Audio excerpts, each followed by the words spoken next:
जय जिनेन्द्र। आचार्य भगवान ने पिछले सूत्रों में 5 व्रतों का वर्णन किया है।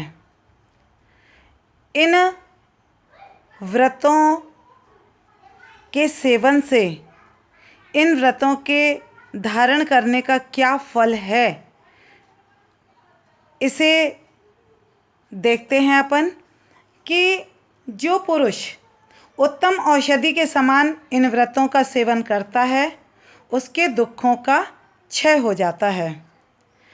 जैसे लोक में भी देखा जाता है कि शारीरिक रोग से मुक्त होने के लिए जब हम औषधि का सेवन करते हैं तो रोग से दूर हो जाते हैं।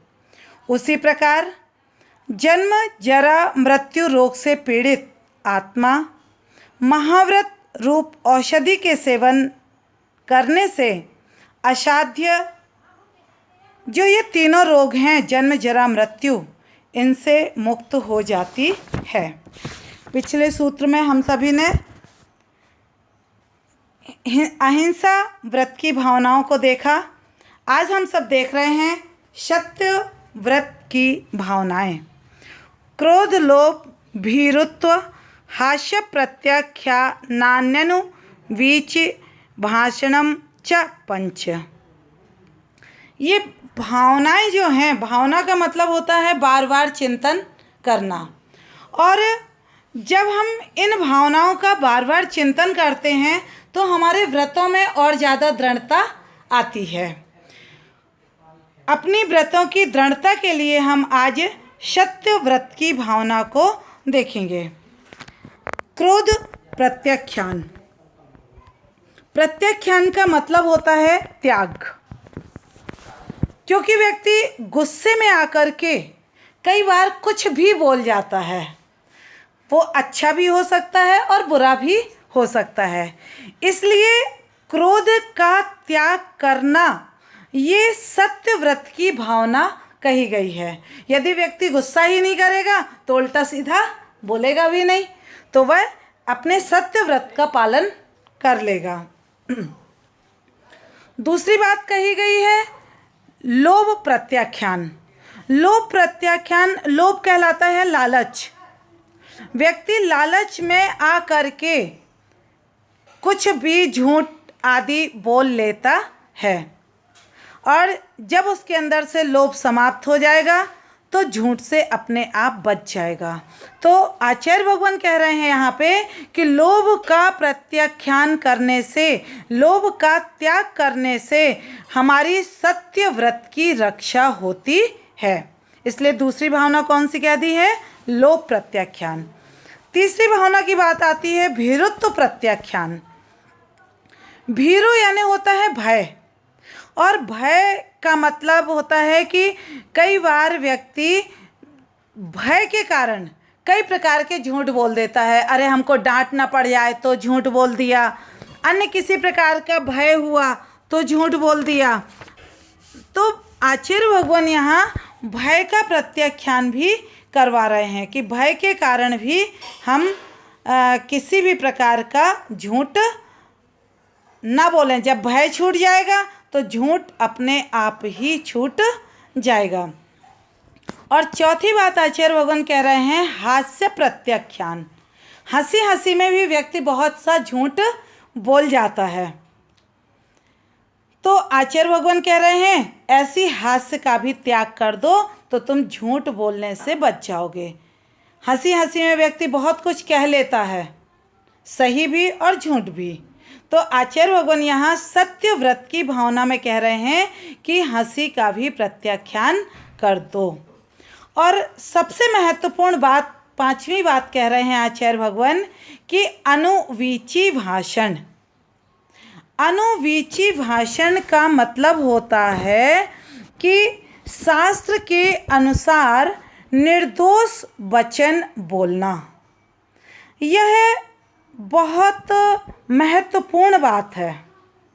जो 4 भावनाएं पहले कही गई हैं वे त्याग रूप कही गई हैं, निषेधात्मक हैं कि क्रोध, लोभ, भय और हास्य का त्याग करो यदि हमें सत्य व्रत की रक्षा करना है तो। और ये वाली जो 5वीं भावना कही गई है सत्य व्रत की, वह विधि प्रवत्त है, विधि पूर्वक है। विधि पूर्वक कैसी? कि शास्त्र के अनुसार निर्दोष वचन बोलें। कहाँ भी है कि भैया यदि हमने गुरु के मुख से कोई बात सुनी, हमें गुरु के ऊपर जो श्रद्धा है, उनने जो बोला वह हमने सत्य मान लिया, तो हमारा सम्यक तो अभी भी सुरक्षित है। लेकिन यदि कोई शास्त्र खोल के दिखाए कि देखो शास्त्र में ऐसी बात कही गई है, और हम तब भी ना माने, तो फिर बात गड़बड़ है। शास्त्र के अनुसार निर्दोष वचन बोलना यह अनुविची भाषण है। इससे हमारे सत्य व्रत की रक्षा होती है। इस प्रकार हमने ये 5 भावनाएं सत्य व्रत की देखी। आगे अगले सूत्र में आचार्य भगवान आचार्य व्रत की भावना कह रहे हैं। शून्यागार, विमोचितावास, परोपरोधाकरण, वैक्ष शुद्धि, सधर्मा विषंवादाः पंच। शून्यागार का मतलब होता है निर्जन स्थान, जिसमें कोई ना रहता हो। आचार्य व्रत की भावना है कि निर्जन स्थान में, ये आवास से संबंधित हैं। 3 भावनाएं जो हैं वे आवास से संबंधित हैं। तो एक तो शून्य जो आगार हैं वे शून्यागार हैं। पर्वत हो गया, गुफा, वृक्ष, कोटर, नदी, तट आदि निर्जन अस्वामिक, मतलब जिनका कोई स्वामी नहीं है, ऐसे स्थान में निवास करना शून्यागार कहलाता है। विमोचितावास का मतलब होता है कि दूसरे के द्वारा छोड़े गए ग्राम, नगर, पत्तन या उस स्थान में निवास करना। विमोचित यानी छोड़ा गया, दूसरों के द्वारा त्यागे गए स्थान में निवास करना विमोचितावास है। परोपरोधाकरण जो है वो दूसरे को अपने स्थान पर ठहरने से नहीं रोकना। हम कहीं रुके हुए हैं, कोई दूसरा व्यक्ति आ गया, वो भी वहाँ रुकना चाहता है, तो हम उसको मना नहीं कर सकते हैं। यदि मना करते हैं तो हमारे व्रत में दोष लगता है। ये भावना है, इससे व्रतों में और दृढ़ता आती है। चौथी भावना जो कही गई है आचार्य व्रत की, वो है वैक्ष शुद्धि। वैक्ष शुद्धि का मतलब होता है कि आचार शास्त्र में कथित जो उत्पादन आदि 46 दोष हैं, इन 46 दोषों को टाल करके आहार करना, ये वैक्ष शुद्धि कहलाती है। और 5वीं भावना आचार्य व्रत की भी सबसे महत्वपूर्ण भावना है सधर्माविसंवाद। सधर्म अविसंवाद मतलब साधर्मियों के साथ विसंवाद नहीं करना। समान धर्म, जैन धर्म जिनका होता है वे सधर्म वाले कहलाते हैं। और विरूप या सन्मुख होकर के कि ये मेरा है, ये तेरा है, इस प्रकार का भाषण करना, मेरा तेरा करना, ये विसंवाद है। तो सहधर्मियों के साथ विसंवाद नहीं करना सधर्मा विसंवाद है। विसंवाद करने से, क्योंकि धर्म तो अविसंवादी है, उसमें किसी प्रकार का विवाद स्वीकार नहीं किया गया है। तो अविसंवादी रहने से, साधर्मियों के साथ विसंवाद नहीं करने से हमारा आचार्य व्रत और अच्छे से पालन होता है, यह दृढ़ता को प्राप्त होता है। इसके बाद चौथा व्रत ले रहे हैं ब्रह्मचर्य व्रत। ब्रह्मचर्य व्रत की 5 भावनाएं आचार्य भगवान कह रहे हैं। स्त्री राग कथा श्रवण, तन मनोहरांग निरीक्षण, पूर्वरतानुस्मरण, ब्रह्मश्रेष्ठ रस, स्वशरीर संस्कार त्यागाः पंच। स्त्रियों में राग पैदा करने वाली कथा सुनने का त्याग कर देना।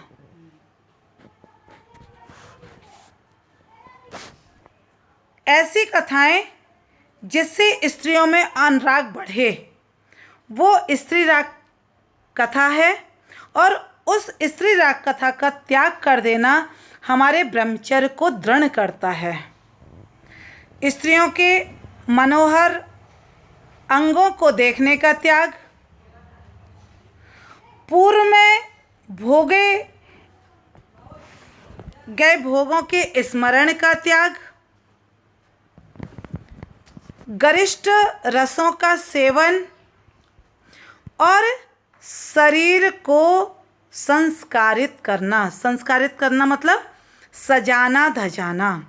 आचार्य भगवान कहते हैं वे ही शरीर को सजाते हैं जिनके मन साजे नहीं होते।